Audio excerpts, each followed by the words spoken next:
வணக்கம் மக்களே, இந்த வருஷத்துல ரொம்ப ஹைப்பை ஏற்படுத்தின ஒரு ஸ்மார்ட் ஃபோன் தான் நத்திங்கோட ஃபோன் ஒன்று தான். ஃபைனலாக இப்போ அதை லான்ச் பண்ணிட்டாங்க. அந்த ஃபோனோட ப்ரைஸ் என்ன, ஸ்பெசிஃபிகேஷன் என்ன, ஒர்த்தா இல்லையாண்டு எல்லாத்தையும் பார்க்கறதுக்கு முன்னாடி ஒரு சில விஷயங்கள் உங்கள்கிட்ட நான் சொல்லணும்னு நினைக்கிறேன்.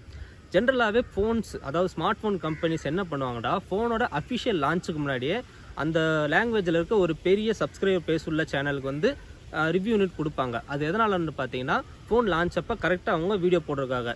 இது வந்து அந்த பிராண்டுக்கு ஒரு ப்ரொமோஷனாகவும் அமையும். அதோட ஃபோன் வாங்கணும்னு நினைக்கிறவங்களுக்கு ஜென்ரலாக கூகுளில் போய் ஒரு ஃபோட்டோஸ் பார்க்குறத விட இந்த மாதிரி ஒருத்தர் வந்து ஃபோனை வந்து கையில் வச்சு யூஸ் பண்ணி பார்த்துட்டு அவரோட இம்ப்ரெஷனோ இல்லை ரிவ்யூவோ சொல்கிறப்ப அவங்களுக்கு அது ரொம்பவே யூஸ்ஃபுல்லாக இருக்கும். இப்படி தான் காலங்காலமாக நடந்துகிட்ருக்கு.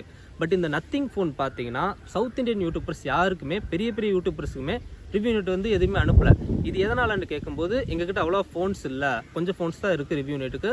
அதனால் நாங்கள் வந்து அதை நார்த் இந்தியாவில் இருக்க பெரிய யூடியூப் சேனலுக்கு கொடுத்துருவோம் அப்படின்னு சொன்னாங்க. இது ஓரளவுக்கு அக்செப்டபிள். ஏன்னா நத்திங் வந்து இப்போ தான் ஃபஸ்ட் டைமாக ஃபோன் மார்க்கெட்டுக்கு வராங்க.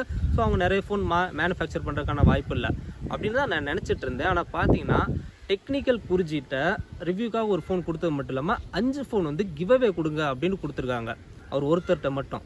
ஸோ அவங்கக்கிட்ட ஃபோன் இருக்குது, இல்லாமலாம் இல்லை, ஃபோன் வச்சுருக்காங்க. ஆனால் இதுக்காக சவுத் இந்தியன் யூடியூபர்ஸ் கிட்ட கொடுக்கணும், நம்ம நார்த் இந்தியன்ஸ்ட்டு கொடுத்துடலாம், இந்தியானாலே ஹிந்தி தான் அப்படின்ற மாதிரி கொடுக்குறாங்க. அது வந்து ரொம்பவே ஒரு தப்பான விஷயம். அதை நான் உங்ககிட்ட சொல்கிறதுக்காக தான் இதை சொல்கிறேன். ஏன்னா இப்போ ஹிந்தியில் மட்டும்தான் பெரிய பெரிய டெக் யூடியூப் சேனல் இருக்குது, அவங்க தான் பார்க்குறாங்க, அவங்க தான் காசு கொடுத்து வாங்குறான்னு இல்லை. சவுத் இந்தியாவிலையும் எல்லாருமே பார்க்குறனால தான் மில்லியன் கணக்கான ஃபேன் பேஸ் இருக்காங்க இப்போ தமிழ் டெக் இவங்களுக்குலாம். அதோட சவுத் இந்தியாவிலையும் மக்கள் வந்து காசு போட்டு ஃபோன் வாங்கத்தான் செய்கிறாங்க. இதில் ஒரு ஃபன் ஃபேக்ட் என்னென்னா, அந்த நத்திங் ஃபோன் மேனுஃபேக்சர் வந்து இந்தியா தான், முக்கியமாக சென்னையில் தான் அதை வந்து அசம்பிளே பண்ணுறாங்க.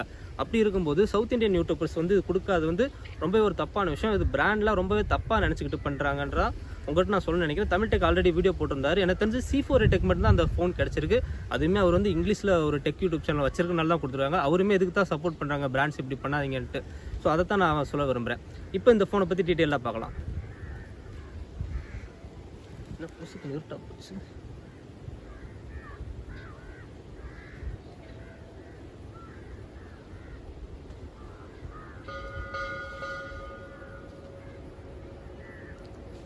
என்ன திடீர்னு இருட்டாகுது? ஐயோ, மழை வந்துடுமோ?